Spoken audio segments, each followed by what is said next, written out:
এই ভাই চশমা দেখান।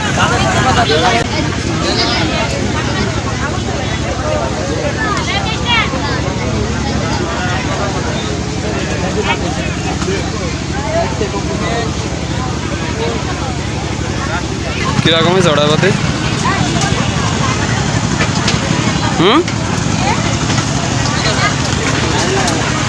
সে ছুটি ক্যান্সেল কয়, আমি ওই কথা বলিনি। আমি ছুটি দিনে আমি বলেছি আপনাকে আরএম স্যারের বলে ছুটি নিয়ে তারপরে যদি আরএম স্যার যাইতে বলে তাহলে যাবেন। আমি আপনার ছুটির কথা বলিনি।